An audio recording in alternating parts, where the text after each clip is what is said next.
Oke, Siaran langsung David.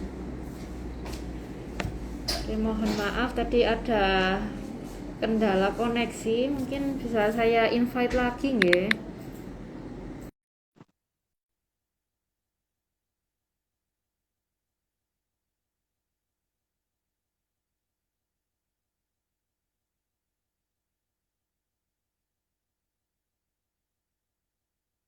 Oke, mohon ditunggu sebentar. Mohon maaf dokter tadi koneksinya terputus.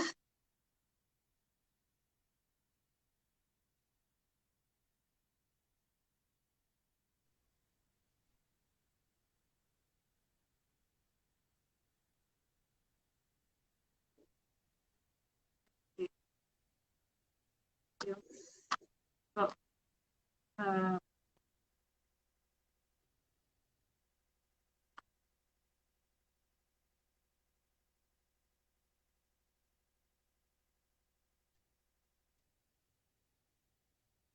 mohon ditunggu sebentar.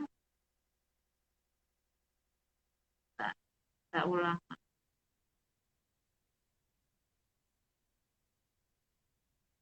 untuk oke, sampai kita. Mohon maaf tadi koneksinya Ya, terputus. ya sudah nyambung lagi nih dokter. Oke. Ini langsung kita lanjutkan G untuk Ya, ya, G. Mungkin bisa dijelaskan ulang gitu dokter untuk yang pemeriksaannya tadi itu dokter. Ya, jadi gini, kalau seandainya dokter itu mencurigai penyebab lumpuh separuh pada wajah ini adalah dari sentral atau otak, biasanya dokter akan melakukan suatu pemeriksaan brain imaging ya, atau pencitraan dari otak. Biasanya kalau uh, itu tergantung juga, makanya nanti arahnya itu diagnosanya kemana. Kalau curiganya mungkin stroke, mungkin bisa dilakukan CT scan kepala. Tapi kalau curiga yang lain seperti mungkin infeksi atau tumor dan lain-lain akan dilakukan brain imaging yang lebih canggih, misalnya MRI atau curiganya ada apa namanya malformasi dari pembuluh darah otak dilakukan MRI.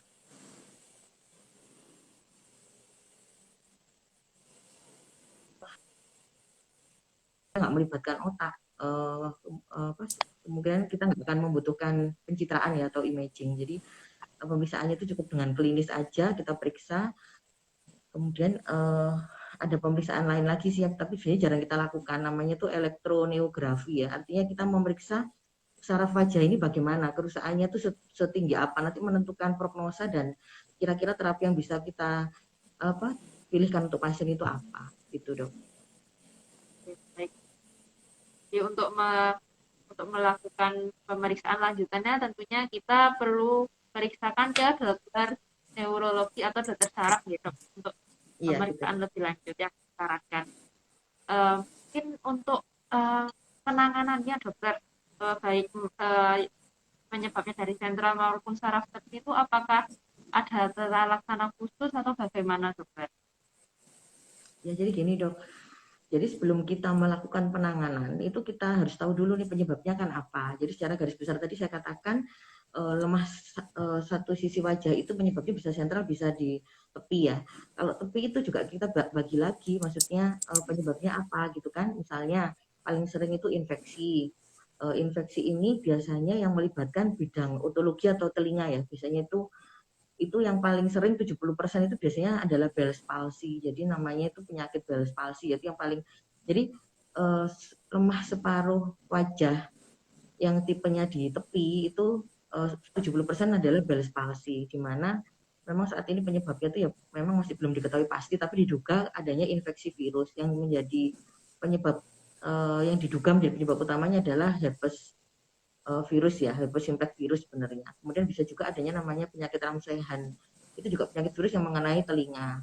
Kemudian penyakit otitis media itu kayak apa radang telinga gitu yang sampai telinganya keluar cairan kayak gitu-gitu kan. Itu juga nanti bisa menyebabkan apa gejala keluhan lemah pada separuh wajah. Infeksi kemudian ada lagi yang kongenital. Maksudnya sejak lahir dia memang sudah bermasalah tuh wajahnya karena apa mungkin gangguan disgenesis atau gangguan apa namanya pertumbuhan dari sel sarafnya sendiri kadang tapi disertai gejala, maksudnya kadang mukanya tidak simetris sudah sejak lahir, jadi tulang-tulang dari apa telinga ini tidak terbentuk sempurna gitu kan, atau cedera saat lahiran juga bisa. Kemudian ya tumor yang bilang gitu kan, tumor yang terletak di telinga bagian dalam ya seperti neuroma akustika seperti itu juga bisa menyebabkan gangguan apa saraf wajah. Kemudian selain itu trauma, misalnya trauma tumpul di kepala seperti itu juga bisa kan menyebabnya itu. Dan tentu saja kalau penanganannya tergantung dari penyebabnya. Jadi penanganan utamanya pasti tergantung dari penyebabnya. Tapi yang kita sering terjadi kan sebenarnya Bell's palsy ya. Jadi penyakit Bell's palsy ini sebenarnya penyakitnya itu sudah lama ya, sekitar abad ke-19 dia sudah ada saat itu. Ditemukan pertama kali sekitar tahun segitu ya 1800-an tuh udah ada penyakit itu. Tapi dulu itu kan belum diteliti kok kenapa orang tiba-tiba kok apa mengseli sebelah gitu kan. Bahkan sampai saat ini pun para apa namanya masyarakat itu mungkin berpikir masih ini kenapa seperti ini, kadang menunda-nunda pemeriksaan karena mitosnya adalah seperti masuk angin gitu kan, terus dia habis masuk angin nih, habis perjalanan jauh naik motor atau kena AC gitu kan, jadi dianggapnya itu sesuatu yang apa ya istilahnya, malah ada lagi namanya yang bilang keterpaksaan gitu. ya maksudnya itu kadang ada yang bilang itu di ini sama setan udah gitu juga kan kalau di daerah apa namanya lebih ke pedalaman itu kan gitu, nggak apa-apa dibawa ke ini aja alternatif apa seperti itu. Apa namanya sebenarnya ya penanganan kayak Bell's palsy ini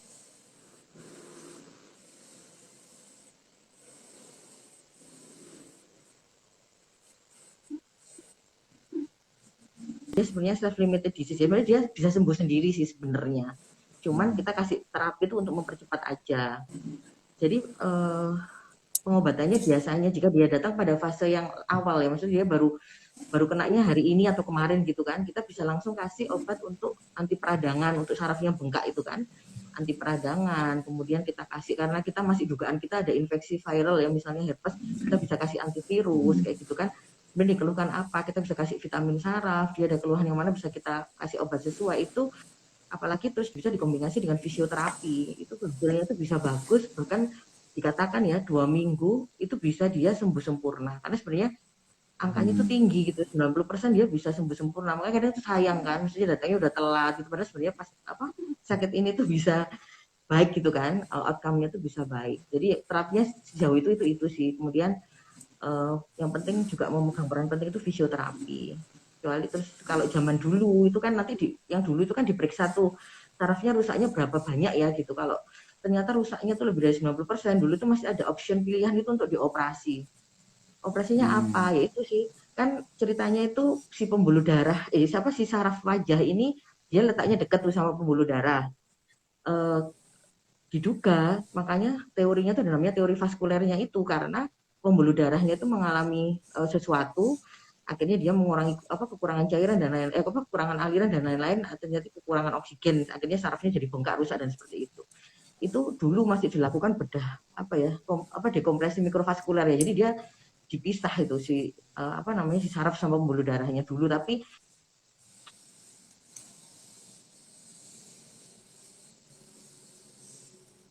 ternyata sampai 15-30% itu menyebabkan efek samping, maksudnya itu bisa ketulian permanen seperti itu. Akhirnya sudah kita nggak terlalu pilih untuk terapi ya, maksudnya kita nggak terlalu pilih untuk terapi pembedahan sih. Biasanya sampai fisioterapi harusnya sih kalau dia datangnya nggak terlambat, kemudian terapinya tepat gitu ya, segera mungkin memulai fisioterapi, hasilnya seharusnya itu tadi sesuai angkanya, angka epidemiologinya kan 90% dia akan sembuh sempurna ya, mengalami apa namanya resolusi sempurna seharusnya seperti itu gitu dok. Uh, jadi untuk Bell's palsy jadi tidak ada kaitannya dengan kena angin motor, itu tidak ada kaitannya gitu. Jadi gini, kalau kaitan langsung sih sebenarnya enggak ya, cuman memang dari gini, ada beberapa data epidemiologi dilakukan oleh peneliti, itu memang kadang itu memang angkanya itu ada, jadi terkait ya. Yang sudah pasti ada penelitiannya itu seperti orang dengan diabetes itu kecenderungan terjadi Bell's palsy itu 30% lebih tinggi.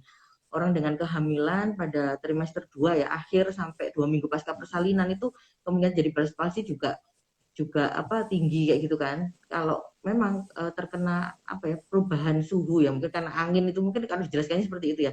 Perubahan suhu terlalu ekstrim itu juga bisa tapi ceritanya tuh dia menyebabkan cedera saraf secara tidak langsung gitu. Cuman kalau secara langsung, kalau kena angin nanti jadi balas pas itu enggak, tapi angkanya memang ada. Jadi orang yang bepergian jauh kena angin itu memang angka terjadinya balas pasti lebih tinggi daripada yang enggak gitu kan. Cuman itu bukan Oke, penyebab gitu maksud saya. baik. Itu untuk gas pasti. Tapi kalau untuk yang penyebabnya seperti stroke atau ada tumor, apakah bisa kembali seperti semula, dokter? Untuk kelemahan Nah, itu di wajah. jadi kalau penyebabnya stroke, kemudian mungkin tumor atau radang kan pasti kita obatnya yang primernya ya. Maksudnya primernya itu artinya kalau stroke ya kita obati stroke-nya, kalau dia apa namanya itu radang ya kita obatin apa radangnya, tumor ya kita obati tumornya gitu. Nah, untuk bisa enggak dia kembali ya saraf yang saraf wajah yang bermasalah itu tuh tergantung dari gradingnya, severity-nya ya, maksudnya kerusakan sarafnya itu sampai mana gitu kan. Sampai mana penyakit primer itu menyebabkan kerusakan dari sel saraf itu seperti itu. Jadi memang nggak bisa. Kalau penyebabnya yang itu, yang tadi saya bilang ada penyebab dasarnya, jadi dia sekunder ya istilahnya. Itu bisa bervariasi untuk untuk outcome-nya nanti kira-kira sembuhnya itu bisa bervariasi tergantung dari berat ringannya kerusakan saraf yang terjadi. Itu 90% tadi khusus si Bell's palsy itu. Gitu. Baik. Ya. Baik, Dokter Nitya, Dokter Yanis, nanti kita akan break dulu sejenak, beberapa detik saja kalau yang di Instagram Live ini, karena kita harus mendengarkan beberapa pesan-pesan yang akan disampaikan lewat yang di radio. Jadi sahabat RRI dan juga sahabat RSI, jangan kemana-mana, kita akan break beberapa waktu untuk mendengarkan beberapa pesan berikut ini. Setelah itu kita bisa lanjutkan lagi obrolan kita di Ngopi Ngobrol Pintar di kesempatan hari ini, Jumat tanggal 8 Syaban 1443 Hijriah atau 11 Maret 2022. Yang ingin bertanya, yang ingin berkonsultasi silahkan dituliskan di kolom komentar pertanyaannya, dan juga jangan lupa untuk yang sedang menyaksikan acara ini boleh dituliskan juga di kolom komentar sedang menyaksikan dari mana, dari kota mana, atau mungkin kalau sedang ada di kantor mana, nggak apa-apa, silakan langsung dituliskan. Dan jangan lupa juga untuk dibagikan ya, di-share, diinformasikan ke teman kita masing-masing, ke kerabat kita, ke semua yang membutuhkan informasi kesehatan yang selalu diberikan oleh Rumah Sakit Islam Aisyah Malang. Baik, kita akan break sejenak, dan setelah itu saya Zulkifli akan kembali lagi di program Ngopi, Ngobrol Pintar, kerjasama antara Radio Dakwah Islamiyah dan Rumah Sakit Islam Aisyah Malang.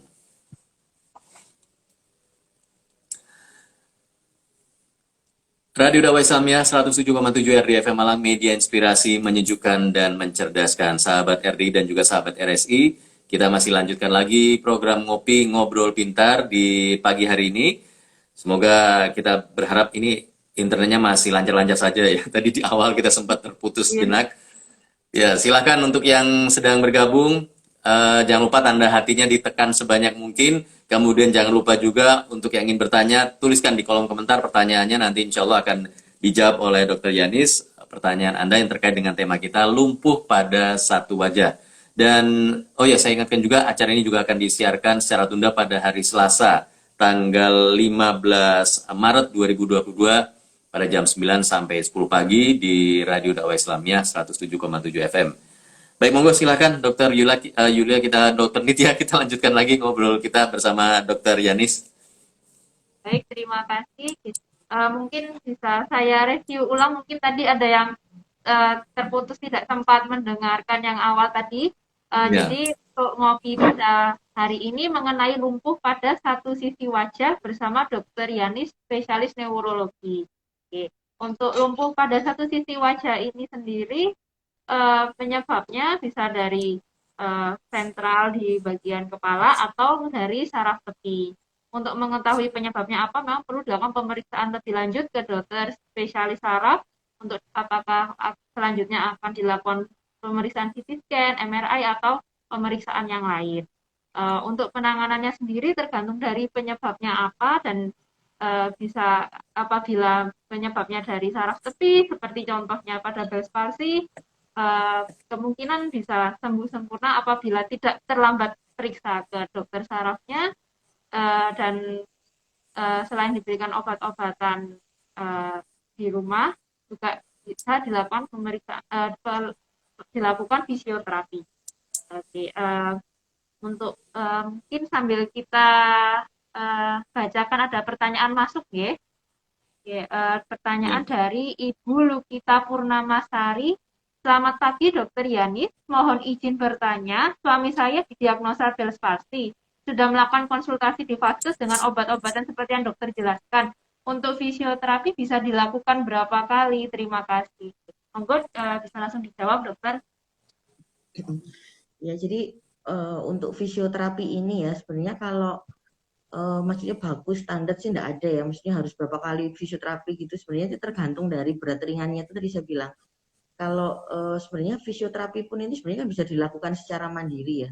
Secara mandiri itu artinya sering dirangsang otot-otot yang lemah itu kan sering nanti kita stimulasi itu supaya dia bisa aktif lagi ya, istilahnya dia distimulasi supaya bisa aktif. Itu yang bisa kita lakukan di rumah kan mungkin hanya menggerakkan, misalnya kayak sering menggerakkan alis, sebenarnya paling sering disarankan tuh menggerakkan alis, mencucu, bersiul, kemudian menggerakkan sudut bibir, sering menggerakkan sudut bibir. Kalau yang itu di rumah memang biasanya saya ini kan ke pasien sudah dilakukan 2 kali sehari, pagi dan sore. Pagi dan sore, jadi pagi bangun tidur dan sore dilakukan terus, direpetisi masing-masing itu sekitar 3-30 kali ya. Jadi menggerakkan alis seperti gini, terus menutup mata, itu 30 kali pagi dan sore.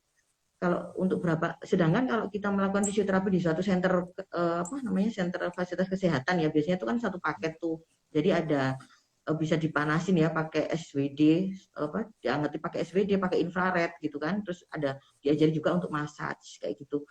Itu biasanya satu kali paket itu kita biasanya untuk sekitar 5-10 kali 5-10 kali 5-10 kali tindakan ya biasanya. Itu nanti kita evaluasi lagi kan, nanti ada dokter saraf, ada dokter spesialis rehab medik juga ya, nanti akan dinilai. Kalau memang sudah bagus ya mungkin bisa dilanjutkan terapi di rumah, tapi kalau ternyata untuk kembalinya itu masih lama ya mungkin diteruskan bisa sampai lebih lama gitu. Tapi biasanya kita lakukan sih maksudnya ya biasanya sih kalau yang bagus ya, hasilnya bagus nggak sampai sebulan dia udah selesai sih untuk fisioterapinya, karena dikatakan memang penyembuhannya paling cepat ya 2 minggu sampai 1 bulan. Setelah itu paling lama biasanya 6 bulan ya, itu kalau sudah kalau biasanya datanya telat apa itu sampai 6 bulan.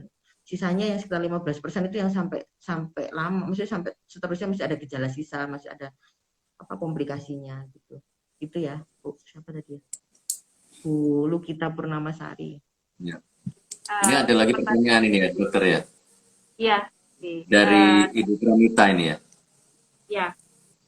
Oke, saya bacakan ini dokter. Dokter izin menanyakan, pembahasan kali ini kan tentang lemah separuh wajah. Apakah berbeda lumpuh separuh wajah dengan lumpuh seluruh wajah? Baik dari penyebab, pemeriksaan penunjang, dan tata laksananya. Dengan lumpuh seluruh wajah, ya. Maksudnya gini, maksudnya lumpuh separuh wajah dan lumpuh seluruh wajah itu maksudnya semua wajah kanan kiri. Jadi tadi redaksional kita kan lumpuh separuh wajah itu artinya satu sisi ya, kanan atau kiri aja gitu kan. Kanan atau kiri aja. Apakah berbeda dengan yang lumpuh seluruh wajah? Jadi sesisinya separuhnya itu maksudnya kiri dan kanan, bukan kayak bukan atas bawah atau separuh atau berapa gitu kan. Jadi khas itu ya, khasnya itu jadi kan separuh. Kalau dia lumpuhnya itu seluruh, itu jelas berbeda. Jadi penyebabnya itu macam-macam. Jadi seperti contoh nih, si Bell's palsy tadi itu memang pada 90% dia terjadi unilateral atau separuh. Tapi pada penelitian itu ada loh, ternyata walaupun angkanya sedikit ya, sekitar cuma 2% tuh dia bisa lumpuh dua-duanya. Seperti itu. Jadi kenanya memang di saraf kanan dan kiri ya, entah bau alam ya, maksudnya memang dia kena, tapi jarang sekali kejadiannya, biasanya memang dia separuh. Kalau kelumpuhannya itu yang paling sering menyebabkan total itu ya biasanya di sentral ya otak. Jadi stroke nih awalnya stroke-nya kena kedua hemisfer otak kanan dan kiri, itu akan menampilkan lemahnya itu ya seluruh kanan kiri. Jadi dia nggak bisa nutupnya juga kanan kiri. Kemudian mencongnya itu juga kanan kiri akhirnya lemah. Jadi akhirnya sudut bibir pun itu nggak bisa narik. Kalau Bell's palsy ini kan separuh tuh, yang kanan aja, yang kiri normal. Itu mungkin dua-duanya lemes semua, nggak bisa narik gitu. Tentu saja itu penanganannya pasti akan berbeda gitu kan. Maksudnya penanganannya berbeda. Tetap dicari itu penyebabnya apakah dia tepi atau sentral. Sebenarnya pada dasarnya penanganannya sama, cuman kalau tepi dan sentral pasti akan berbeda kan untuk terapinya. Seperti itu. Yang lebih berbahaya lumpuh separuh wajah atau lumpuh yang seluruh wajah ini dokter?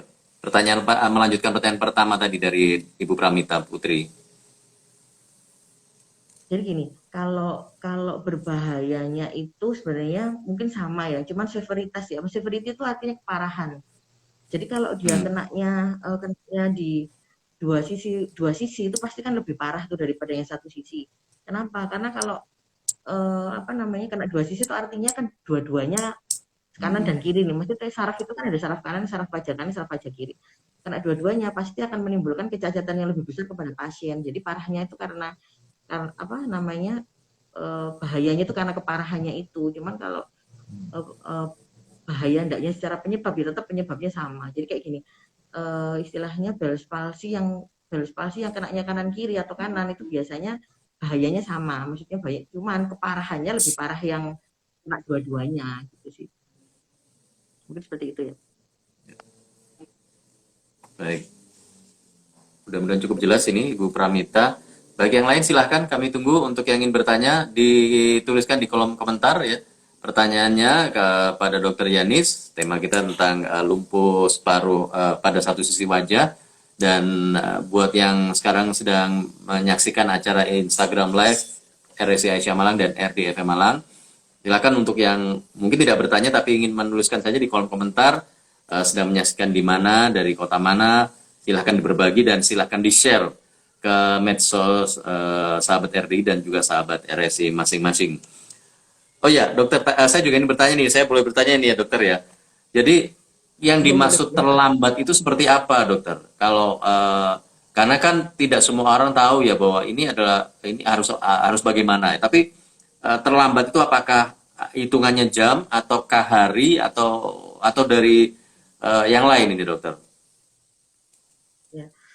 Jadi gini Pak, apa namanya, kapan ya Pak itu dikatakan terlambat? Biasanya kita kan memulai pengobatan itu yang kita bisa full ya, maksudnya ngasih full, bisa kita kasih antivirus, kasih antiradang itu biasanya kalau dia Hmm. datang dalam rawat itu sekitar 7 hari ya.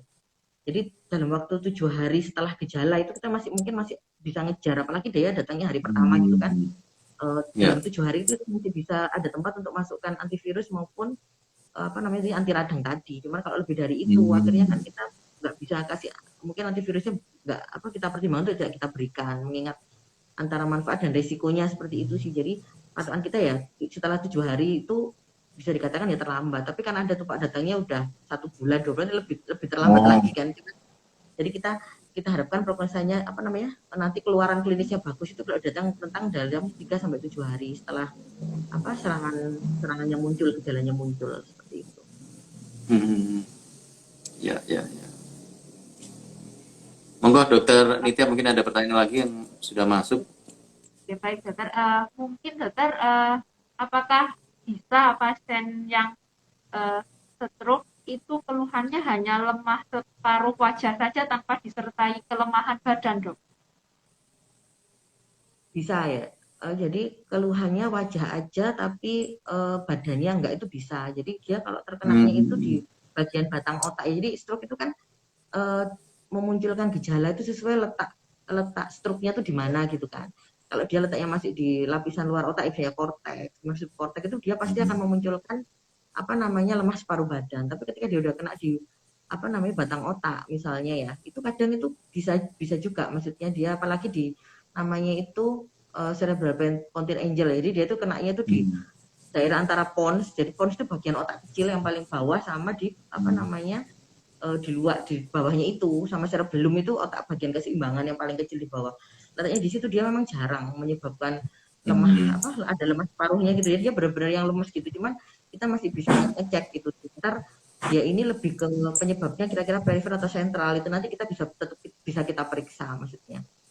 Makanya apa namanya secara garis besar penyebabnya memang gitu. Kalau orang awam kalau ada lemah wajah separuh tapi disertai apa separuh ini ya pasti penyebabnya kemungkinan besar kalau mendadak ya stroke seperti itu kan. Tapi kalaupun dia ternyata nggak ada, makanya itu perlu diperiksakan kan itu. Karena bisa juga yang lemah separuh badan tanpa disertai lemah ya apa lemah wajah tanpa disertai lemah badan itu ternyata stroke. Berarti kan nanti kita kaji faktor risiko stroke pada pasien ini adakah, kemudian gejala-gejala lain, maksudnya batang otak yang lain apakah keluar, muncul apa seperti itu. Bisa dok, jadi bisa cuman stroke cuman wajahnya doang juga bisa. Itu dokter, berarti kalau yang lumpuh satu sisi tadi ketika dipegang itu apakah mati rasa atau masih bisa merasakan dokter? Jadi gini, Kalau apa namanya, biasanya gini sih, kalau yang dia gandengannya sama saraf wajah ya, namanya saraf fasial itu kan saraf wajah. Dia kan Ya.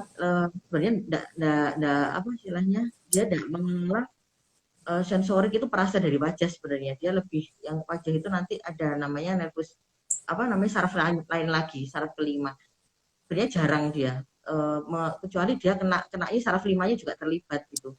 Jadi yang lebih tidak Hmm. berasa sebenarnya yang paling tidak terasa itu sebenarnya pengecap ya. Dia si Ya. saraf wajah ini mengurusi bagian perasanya itu di wajah. Jadi memang jarang kalau kebas gitu yang tebel gitu enggak sih, cuman Hmm. sensasi ya.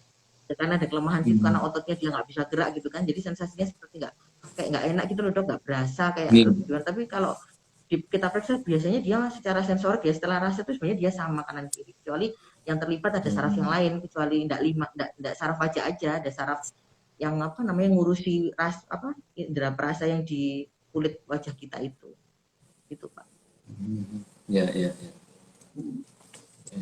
Ada pertanyaan lagi, apakah penyebab Bell's palsy karena kebiasaan mengorek telinga terlalu dalam, tetapi pada kondisinya telinga tidak mengeluarkan cairan? Ya. Jadi gini, mengorek telinga terlalu dalam itu kan sebenarnya memang tidak disarankan ya. Jadi disarankan dalam arti ya itu tadi dia bisa menyebabkan kotoran semakin masuk semakin dari salah satu. Jadi selain infeksi telinga ya, maksudnya benar-benar infeksi yang jelas gejalanya, misalnya kayak keluar cairan, gangguan pendengaran itu kan keluar nanah mungkin dari telinga, keluar cairan dari telinga itu kan jelas itu ada infeksi saluran telinga bagian tengah. Tapi kadang memang ada infeksi telinga yang memang tidak memunculkan gejala sampai keluar cairan gitu. Itu yang satu. Kedua, jika kotoran itu menumpuk terus ya, kemudian kita lakukan dikorek-korek gitu kan, kotorannya semakin dalam nanti dia bisa takutnya tuh bentuk batu ya, batu di dalam telinga namanya koliostatoma itu. Nah, itu juga salah satu kalau dia gede banget sampai besar tuh dia juga bisa melakukan apa nanti terjadi penekanan pada saraf wajah itu juga bisa, tapi mungkin dia munculnya nggak semendadak yang Bell's palsy klasik ya, maksudnya benar-benar yang Ya. Bell's palsy itu kan mendadak banget, ini mungkin nggak lama-lama tambah apa namanya tambah lumpuh kayak gitu. Jangan tadi kotoran, maksudnya kita mengorek mengeluarkan kotoran tapi nggak secara tidak sengaja kotoran itu terdorong ke dalam, semakin lama Hmm. bertumpuk akhirnya jadi kayak gitu. Jadi koliostatoma itu juga salah satu penyebab untuk kelumpuhan wajah ya, maksudnya yang juga nanti akan mengiritasi telinga walaupun tidak bergejala mengeluarkan cairan seperti itu. Ya, ya. Oh ya dokter, kalau tadi kan orang ada yang tadi kalau menurut dokter kan mendadak ya, apa atau bisa juga kelumpuhan ini berangsur-angsur, perlahan-perlahan kemudian baru dirasakan ketika sudah parah atau memang kebanyakan kasusnya atau semua kasus adalah tiba-tiba kejadiannya ini. Iya. Jadi gini Pak, sih kalau penyebabnya Bell's palsy ya, maksudnya murni Bell's palsy tadi itu biasanya datangnya dia memang benar-benar mendadak ya. Makanya Ya. makanya sampai ada mitos yang katanya ditampar setan lah, itu kan Oh dia ya. berperak gitu kan mendadak gitu kan lemes. Nah. Nah kalau dia kejadiannya onset itu maksudnya kejadiannya dia berangsur-angsur lama atau dia memberat kita kita layak curiga penyebabnya bukan murni Bell's palsy. Maksudnya awal saya nggak datang ke dokter soalnya awalnya itu cuman nggak enak aja tapi lama-lama kok lumpuh, tapi lama-lama kok saya nggak bisa nutup Hmm. mata, tapi lama-lama nah itu kita harus aware ya, maksudnya dalam arti jangan-jangan ini bukan beroperasi biasa, makanya itu nanti kita perlu cek lah, maksudnya itu memang lebih mengarah kemana, karena kalau beroperasi yang murni dia pasti akan ini, maksudnya mendadak ya, harusnya dia serangannya itu biasanya mendadak. Kalau mendadak ya nanti kita mesti pikirkan penyebab lain, maksudnya kita harus memberikan second opinion seperti itu. Seperti itu ya Pak. Ya, ya. Ada pertanyaan lagi nih dokter dari cerita Nia. Dokter, seberapa besar resiko Bell's palsy pada ibu hamil? Dan kenapa ibu hamil rentan terkena Bell's palsy? Ya. Jadi gini ya, itu kan yang saya sebutkan tadi itu adalah data epidemiologi, artinya itu diteliti orang, jadi kebetulan saya baca itu sebenarnya beberapa itu jurnal dari luar ya, dari dalam saya masih belum baca, maksudnya dari Indonesia mengadakan penelitian sendiri gitu ya. Jadi di luar itu pasien itu dihitung yang kena bel palsi kan berapa orang tuh. Ternyata ada yang paling banyak itu yang ternyata diabetes berapa persen dan kehamilan berapa persen gitu. Dan ternyata di situ disampaikan orang yang hamil pada usia trimester kehamilan ketiga dan sampai 2 minggu setelah persalinan itu rentan jadi bel palsi 10 sampai 10 kali lebih banyak daripada orang yang tidak hamil. Nah, untuk penyebabnya kenapa? Itu kadang memang secara pasti kita belum tahu ya istilahnya kenapa sih orang hamil, tapi diduga ya karena mungkin orang kehamilan kan dengan pengaruh hormonal ya, pada kehamilan trimester 2-3 pasca persalinan itu pasti perubahan hormonnya kan lagi signifikan, tapi dia nggak terjadi di maksudnya di trimester pertama itu kan memang masih belum, maksudnya gini, untuk penelitian yang pasti orang hamil karena ini gitu. Kalau diabetes kan sudah pasti ya karena gangguan aliran darah dan lain-lain. Untuk kehamilan ini memang belum ada, tapi diduga itu tadi karena pada saat terjadi lonjakan hormonal yang nggak normal, otomatis kan mempengaruhi itu, maksudnya seperti imun, ketahanan tubuh ya saat itu. Mungkin saat itu akhirnya terinfeksi virus herpes juga nggak tahu kan, maksudnya karena imun kita juga karena hormon kurang baik, kurang stabil gitu kan. Sedangkan si virus ini, herpes ini kan kalau dia tidak memunculkan gejala, dia akan sembunyi di ganglion. Ganglion itu jadi bundaran saraf gitu ya. Itu memang diletaknya ya di kepala situ, tempat keluarnya saraf wajah yang tadi bisa lumpuh gitu.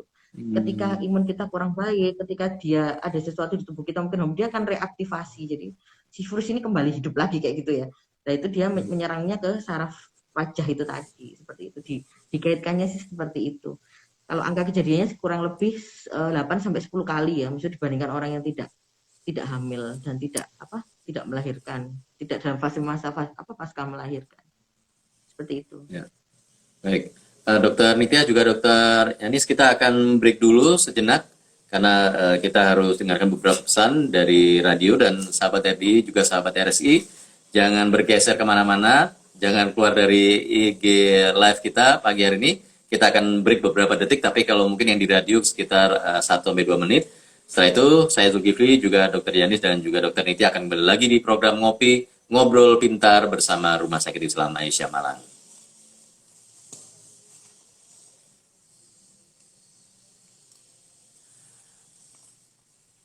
Radio Dakwah Islamiyah 107,7 RDI FM Malang, media inspirasi, menyejukkan dan mencerdaskan. Baru saja bergabung di Instagram Live RSI Aisyah Malang dan RDI FM Malang. Kita masih di program Ngobrol Pintar bersama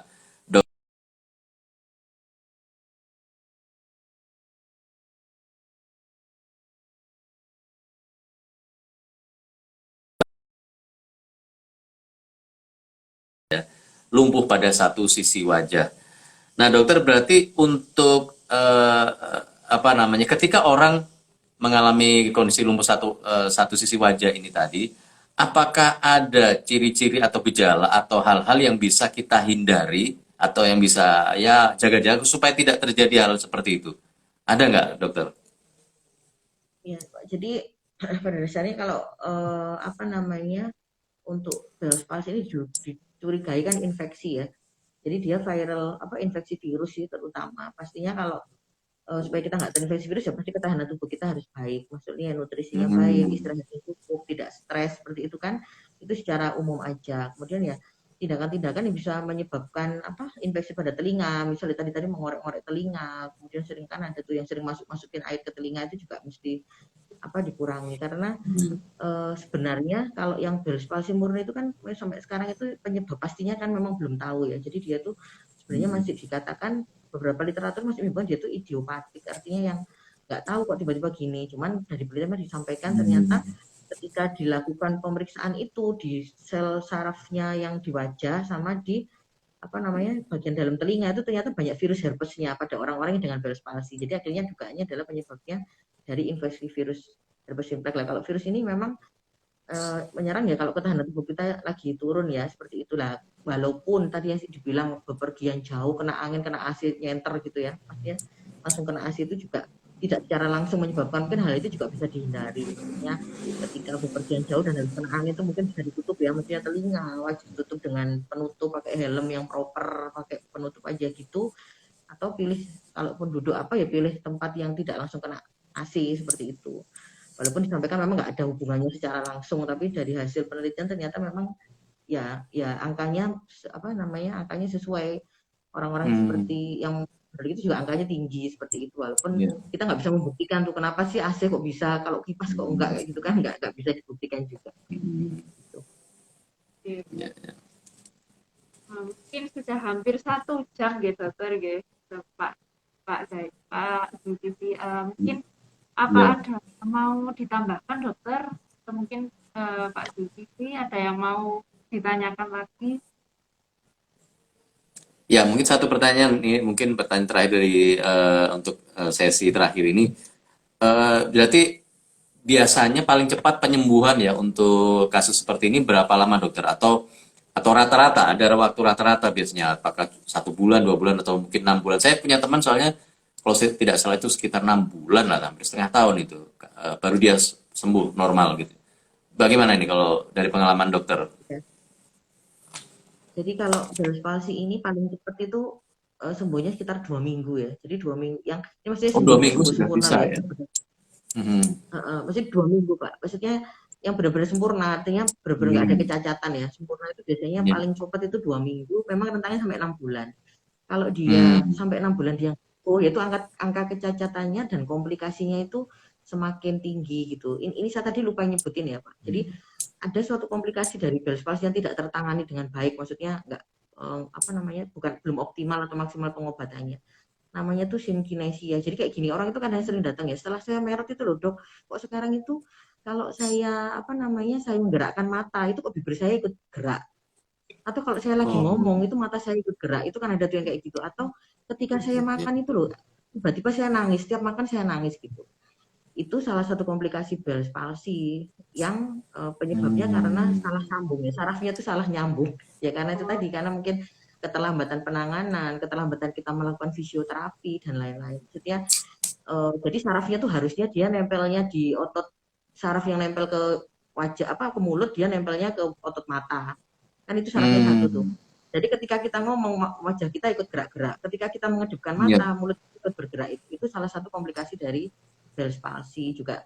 Nah, tapi akhir-akhir ini tuh diketahui sebenarnya juga bisa dilakukan tindakan, misalnya dengan injeksi botok, kayak botoknya botok untuk terapi ya, maksudnya seperti itu kok Hmm. dikatakan efektivitas sampai 80% gitu. Jadi apa namanya, sebenarnya kita berobat secepat mungkin, apa itu ya, selain supaya kita lebih cepat sembuhnya ya dalam rentang waktu 2 minggu 6 bulan, mudah-mudahan nggak sampai 6 bulan gitu kan, dan juga untuk Ya. menghindari supaya terjadi si komplikasi yang nggak enak itu tadi, si 2 komplikasi yang itu Pak. Ya. Ya. Ya. Baik. Untuk yang sudah pernah menderita Bell's palsy, apa bisa kambuh lagi, dokter, suatu saat? Disampaikan sih bisa ya, dari penelitian itu dia bisa terjadi lagi walaupun jarang, tapi dia bisa karena itu tadi, selama kita misalnya gini, selama penyebabnya itu diduga si virus herpes yang bersembunyi di ganglion geniculatum namanya. Jadi itu saraf itu kan keluar dari otak, dia bentuk seperti budel gitu yang dia keluar lagi bercabang kemana-mana. Nah si virus ini nakalnya dia sembunyi di ganglion situ. Jadi selama nanti ketika dia udah sembuh sempurna, tapi itu tadi ketika mungkin imunnya turun dan lain-lain, ya bisa reaktivasi lagi tuh si virus itu. Seperti cangkrang itu loh. Booster itu kan juga gitu kan. Seperti udah pernah cacar, ternyata gedenya kena lagi kayak gitu ya. Sama sebenarnya seperti itu. Hmm. Ya. Hmm.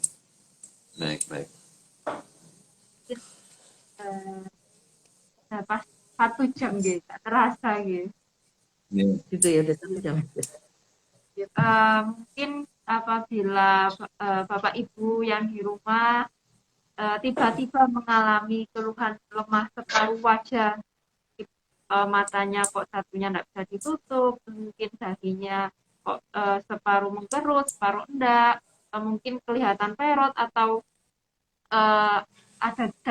mungkin ada keluhan tambahan seperti lemah separuh badan, mungkin bisa langsung diperiksakan lebih lanjut ke rumah sakit terdekat. Untuk di RSI Aisyah Malang, Dokter Yanis praktek setiap hari Senin sampai Sabtu, nggih dokter nggih. Iya, Pagi ya dok iya, ya, jam 10 sampai iya, jam iya, 2 iya. siang gitu dok. Iya, iya dok. Bisa kalau ada yang mau memeriksakan diri atau mungkin ada keluhan yang lain selain keluhan tersebut, monggo boleh periksa lebih lanjut ke Polisyaraf, bisa mendaftarkan bisa dari online atau bisa datang langsung ke RSI Aisyah Malang. Mungkin eh, sambil kita tutup nggih dokter nggih. Ya, ya, ya dok. Ya, untuk Pak Zulkifli mungkin Ya, baik. Terima kasih banyak Dokter Yanis, waktunya, ilmunya yang sudah diberikan pada kita semuanya. Mudah-mudahan ini menjadi memperluas lagi wawasan kita, dan mungkin buat yang punya saudara, teman yang mengalami hal yang sama, kalau memang masih ragu atau ingin segera ditangani, ya segera saja langsung datang ke rumah sakit. Bisa langsung datang ke Rumah Sakit Islam Aisyah Malang yang ada di Jalan Sulawesi Malang, ya. Dan saya juga ucapkan terima kasih juga untuk Dr. Yulia Nugrahanitya. Mudah-mudahan acara ini bisa kembali bergulir lagi, memberikan banyak manfaat nih bagi pendengar radio dakwah Islamiyah RDFM Malang dan juga untuk sahabat RSI, ya. Karena kita ini bersaudara, ya, bedanya cuma di huruf D sama huruf S, ya. Sahabat RDI dan sahabat RSI, ya. Bedanya cuma di situ saja. Ya, sahabat RDI dan juga sahabat RSI, jangan lupa acara Ngopi Ngobrol Pintar ini diselenggarakan di Instagram Live RSI Aisyah Malang dan juga RDI FM Malang. Jadi yang belum follow saja, segera follow RDI FM dan RSI Aisyah Malang di Instagramnya kan, dan juga nanti notifikasinya juga jangan lupa diklik, ya, supaya nanti ketika ada live, ada status yang disampaikan dari RSI Aisyah Malang yang saya yakin sangat bermanfaat untuk kesehatan kita semuanya, tidak ada yang sampai ketinggalan. Dan acara ini, Ngopi untuk edisi pagi hari ini, juga akan disiarkan secara tunda di Radio Dakwah Islamiyah 107,7 RDFM Malang pada hari Selasa tanggal 15 Maret 2022 jam 9 sampai 10 pagi. Baik, sahabat RDI, sehat itu bukan suatu kemewahan, sehat itu murah, tetapi menjadi mahal ketika sehat itu berubah menjadi sakit. Saya Zulkifli mohon pamit. Terima kasih Dokter Nitya dan juga Dokter Yanis. Insya Allah kita bisa ketemu lagi di lain kesempatan. Kita tutup dengan doa kafaratul majelis. Subhanakallahumma wa bihamdika asyhadu an la ilaha illa anta astaghfiruka wa atubu ilaik. Wassalamualaikum warahmatullahi wabarakatuh. Waalaikumsalam baik warahmatullahi untuk wabarakatuh. yang Terima di kasih. Instagram bisa sambil saya tutup nggih. Terima kasih banyak Dokter Yanis pada Ya, terima kasih kesempatannya Dokter pada Tiara. pagi hari ini. Semoga lain waktu bisa memberikan ngopi lagi nggih dokter Amin. nggih. Oke, dan Ya, terima kasih mudah-mudahan juga sehat-sehat untuk Pak semua kita ya. Zulkifli. Amin nggih. Dengan saya Dokter Nitya, saya pamit untuk diri dulu. Mohon maaf apabila tadi sempat ada kendala. Wassalamualaikum warahmatullahi wabarakatuh. Waalaikumsalam.